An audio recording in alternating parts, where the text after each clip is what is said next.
بسم اللہ الرحمن الرحیم۔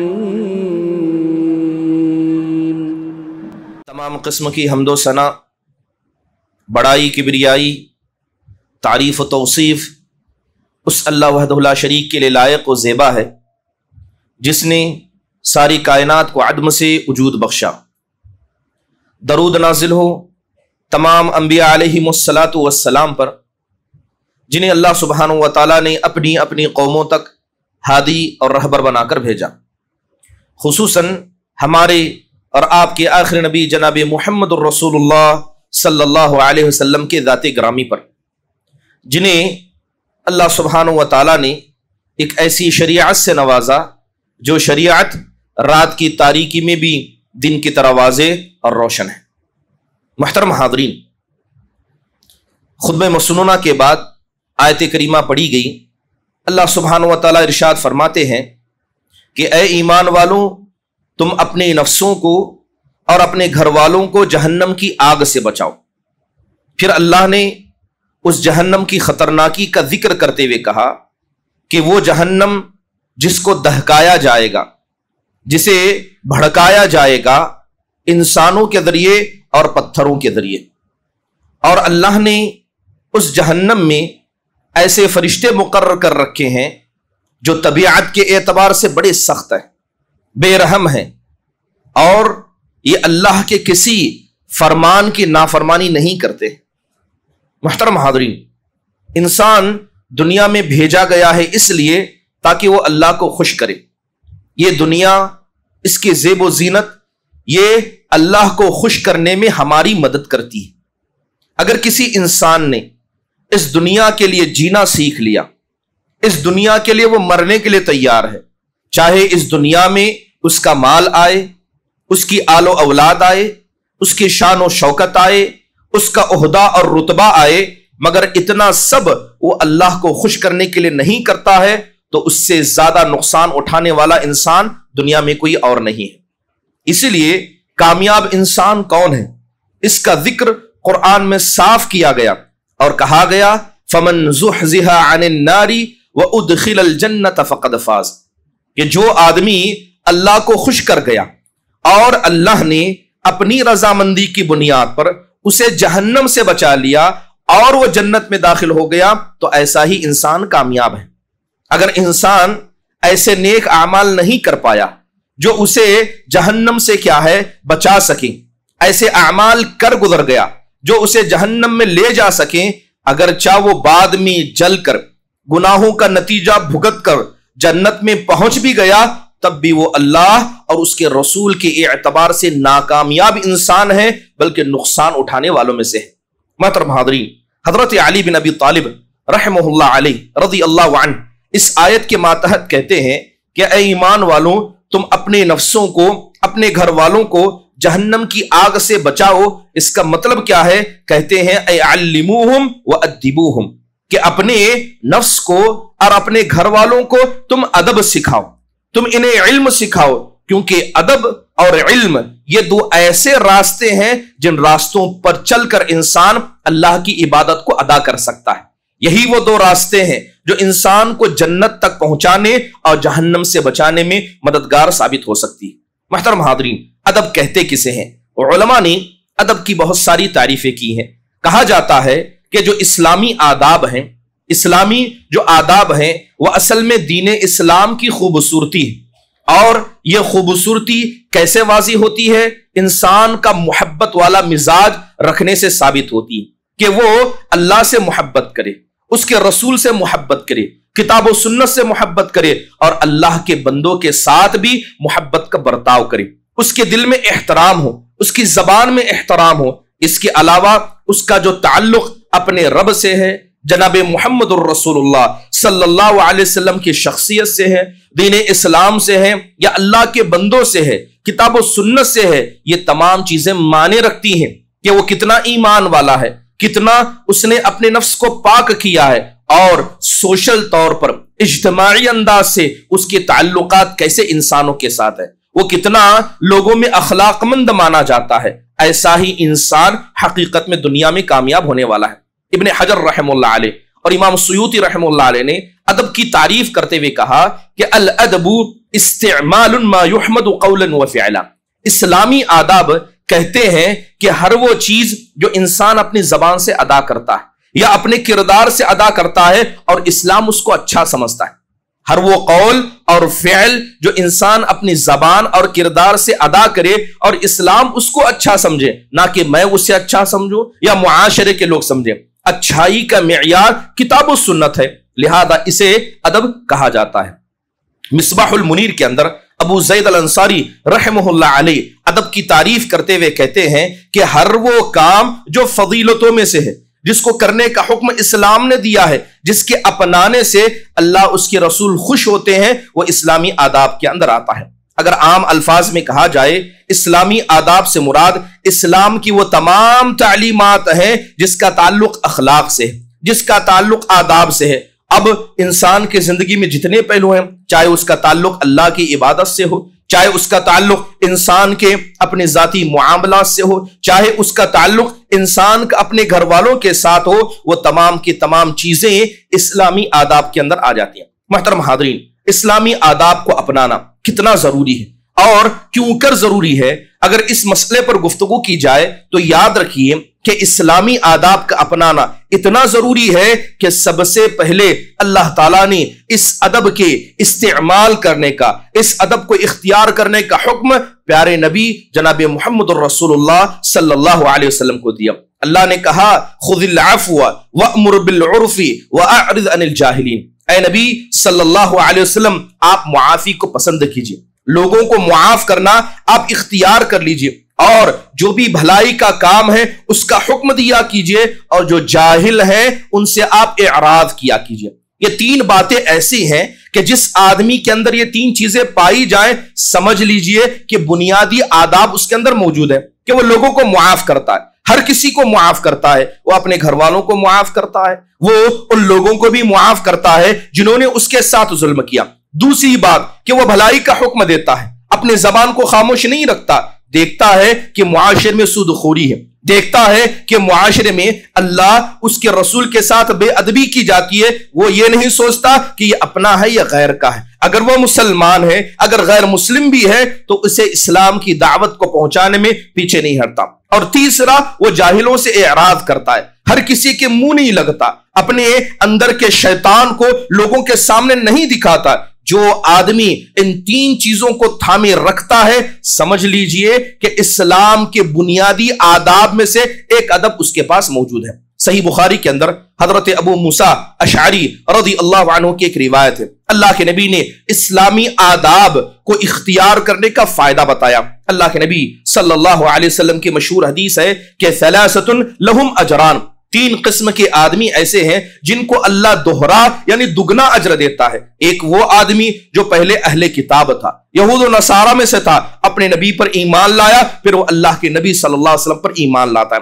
دوسرا وہ غلام، وہ بندہ جو اپنے مالک کی اور اپنے خالق کی دونوں کی کیا ہے اطاعت کو بھرپور کرتا ہے. اس کے بعد اللہ کے نبی نے تیسرے شخص کا ذکر کیا کہ ایک ایسا آدمی جس کے پاس ایک لونڈی تھی، لہذا اس نے کیا کیا، اس لونڈی کو ادب سکھایا اور بہترین ادب سکھایا، اسے علم دیا، بہترین علم دیا، پھر اس کو آزاد بھی کیا، اور آزاد کرنے کے بعد اس سے شادی بھی کر لی. اللہ کے نبی کہتے ہیں کہ ایسے شخص کے لیے دوہرا اجر ہے. تو یہاں پر حدیث کے اندر جو ادب سکھانے کی بات کی گئی، یہ بات بتاتی ہے کہ ادب کو سکھانا بھی انسان کے دوہرے اجر کا باعث بنتا ہے. صحیح بخاری کی روایت ہے کہ اولاد کی تربیت میں، گھر کے چھوٹوں کی تربیت میں اسلامی آداب کا کتنا بڑا رول ہوتا ہے. بڑے مشہور صحابی حضرت جابر بن عبداللہ رضی اللہ عنہ، ان کے والد حضرت عبداللہ بن حرام یہ احد کے شہیدوں میں پہلے شہید تھے، لہذا انہوں نے شادی کر لی، اور شادی کر کے جب اللہ کے نبی صلی اللہ علیہ وسلم کی مجلس میں آئے تو آپ علیہ السلام نے زردی ان کے چہرے پر دیکھی. لہذا آپ نے پوچھا کیا تم نے شادی کر لی؟ کہا کہ ہاں اے اللہ کے نبی صلی اللہ علیہ وسلم میں نے شادی کر لی. تب آپ نے پوچھا کہ تم نے باکرہ سی کی ہے یا سیبہ سی کی ہے؟ تو کہنے لگے میں نے سیبہ سی کی. تب آپ نے پوچھا کہ تم نے باکرہ سے شادی کیوں نہیں کی؟ جواب سنیے گا. حضرت جابر کہتے ہیں اے اللہ کے نبی، میرے والد کا انتقال ہو گیا تھا اور میرے گھر میں چھوٹی چھوٹی میری بہنیں ہیں، میں نہیں چاہتا کہ ان کے عمر کی جیسی لڑکی گھر میں لاؤ اور وہ میری بیوی جو ان کی ماں ہے وہ نہ انہیں ادب سکھائے نہ انہیں تمیز سکھائے. میں نے ان سے بڑی عمر کی عورت سے شادی اس لیے کی تاکہ یہ میری بہنوں کو ادب سکھا سکے، یہ میری بہنوں کو صحیح اخلاق سکھا سکے. محترم حاضرین، یقین جانیے یہی اسلامی آداب ہیں، یا یوں کہیے یہی اسلامی اخلاق کا حصہ ہے کہ جس کی خاطر اللہ تبارک و تعالیٰ نے جناب محمد الرسول اللہ صلی اللہ علیہ وسلم کو اس دنیا میں مبعوث کیا. اللہ کے نبی کہا کرتے انما بعثت لاتمم مکارم الاخلاق، کہ اللہ نے مجھے بھیجا ہی اس لیے ہے تاکہ اخلاق کا جو سب سے اعلیٰ پیمانہ ہے میں اس کو تمہارے سامنے رکھ سکوں. ایک ہوتا ہے اخلاق، ایک ہوتا ہے اسلامی آداب. اخلاق اچھے بھی ہوتے ہیں برے بھی ہوتے ہیں. کہا جاتا ہے یہ اچھے اخلاق کا مالک ہے، کہا جاتا ہے یہ برے اخلاق کا مالک ہے، لیکن جتنے اسلامی آداب ہیں سب اچھے ہیں. اسلامی آداب میں کوئی بری چیز نہیں ہے. محترم حاضرین، یہی وہ ادب تھا جسے سلف صالحین نے سب سے زیادہ اپنی زندگیوں میں اپنایا. بات کی جائے اسلامی آداب کی اور سلف صالحین کے نزدیک اس ادب کی اہمیت کی، امام بہقی نے حضرت ابن عمر رضی اللہ عنہ سے ایک قول نقل کیا. حضرت ابن عمر کہا کرتے ادب ابنک فانک مسئول عن ولدک، کہتے ہیں کہ سب سے پہلے اپنے بیٹے کو تم ادب سکھانا، کیونکہ اللہ نے جس طرح اولاد کی نعمت سے نوازا ہے اللہ تعالیٰ اولاد کے بارے میں بھی سوال کرنے والا ہے، اور جو ادب تم نے سکھایا اللہ اس کے بارے میں بھی اسے سوال کرنے والا ہے. محترم حاضرین، بڑی مشہور کتاب حلیۃ الاولیاء سفیان الثوری رحمہ اللہ کا قول اس میں ذکر کیا گیا. کہتے ہیں حسن الادب یطفئ غضب الرب، کہ انسان کا اچھے ادب کا مالک ہونا حقیقت میں یہ اللہ کے غصے کو ٹھنڈا کر دیتا ہے. امام ابن مبارک رحمہ اللہ کہا کرتے کاد الادب ان یکون ثلثی الدین، میں نے جب دین کو پڑھا دین کو سمجھا تو مجھے یہ چیز نظر آئی کہ دین کا 2/3 حصہ یہ صرف اسلامی آداب سے بھرا ہے. دین کا 2/3 حصہ اسلامی آداب سے ہے. ابن مبارک رحمہ اللہ سے پوچھا گیا یہ تو بتائیے کہ سب سے بہترین انسان کو نعمت اللہ نے کون سی دی؟ سوال کیا گیا. روضۃ العقلاء جو امام ابن حبان کی ہے اس کے اندر اس قول کو ذکر کیا گیا. لہذا جب ابن مبارک رحمہ اللہ سے پوچھا گیا تو انہوں نے کہا غزیرۃ عقل، کہ اللہ تعالیٰ کسی آدمی کو عقل کی پختگی عطا کر دے سمجھ لو کہ اللہ نے بڑی نعمت اس کو عطا کی. کہا گیا اگر کسی کے پاس یہ نہ ہو تو کہنے لگے کہ اللہ تعالیٰ اسے اچھا ادب کا مالک بنا دے. اگر عقل نہیں ہے تو کم از کم اچھا ادب کا مالک ہو جائے. کہتے ہیں کہ اگر یہ بھی نہیں ہے تو کہتے ہیں کہ اللہ تعالیٰ اسے ایک ایسا بھائی دے جو اس کو صحیح مشورہ دے، یہ بڑی نعمت ہے. پوچھا گیا اگر یہ بھی نہ ہو تو کہنے لگے صمتٌ طویل، تو وہ آدمی خاموش رہنا سیکھ لے، یہ بڑی نعمت ہے. پھر پوچھا گیا اگر یہ بھی نہ ملے تو کہنے لگے جلدی مر جائے. اب اس کے بعد اس کے پاس کچھ نہیں بچتا. نہ اللہ تعالیٰ نے اسے عقل عطا کی، نہ وہ ادب کا مالک ہے، نہ اس کا کوئی بھائی ہے جو اس کو صحیح مشورہ دے، نہ وہ خاموش رہتا ہے تو مر جائے. یہ اس کے لیے سب سے بہتر ہے، کیونکہ اس کے بعد سوائے برائی کے اس کی زندگی میں کچھ نہیں بنتا. الادب الصغیر میں ابن المقفع رحمہ اللہ کا قول نقل کیا گیا. وہ کہتے ہیں کہ یاد رکھنا ماں باپ اپنے بچوں کو بہت سارے تحفے زندگی میں دیتے. کوئی ماں باپ اپنی اولاد کے لیے مال چھوڑتے ہیں، کوئی گھر اور اسی طرح زمین و جائیداد چھوڑتے ہیں. تو ابن مقفع رحمہ اللہ کہتے ہیں کہ میری نظر میں سب سے بہترین چیز جو ماں باپ اپنی اولاد کے لیے چھوڑتے ہیں وہ اچھا نام ہے. اگر ماں باپ معاشرے میں مقام رکھتے تھے، اگر بچے وہ مقام نہ بھی کمائے مگر ماں باپ کے اس اچھے نام کا فائدہ بچے اٹھاتے ہیں. اگر ماں باپ نے اپنے آپ کو بدنام زمانہ رکھا، اس کے ساتھ لڑائی اس کے ساتھ جھگڑا، یاد رکھنا اولاد کتنی بھی اچھی ہوگی مگر ہمیشہ ماں باپ کی وجہ سے اس کو تانا دیا جائے گا. تو کہتے ہیں کہ سب سے بہترین تحفہ جو انسان مرتے وقت اپنی اولاد کو دے وہ معاشر کے اندر اچھا نام ہے. محترم حاضرین، انسان کھانا کھاتا ہے، انسان اپنی غذا جسم میں ڈالتا ہے، اس کی وجہ سے اس کا جسم زندہ رہتا ہے. آپ کو پتا ہونا چاہیے کہ روح کی غذا یہ اللہ کی عبادت ہے اور اچھے اخلاق اچھے آداب ہیں.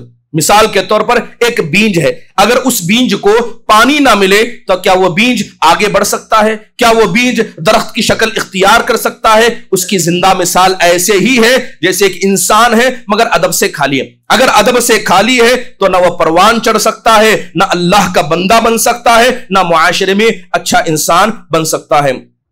سلف صالحین کے یہاں ابن قرافی رحم اللہ کہتے ہیں کہ ایک لڑکے کو دیکھا گیا، بڑا خوبصورت تھا،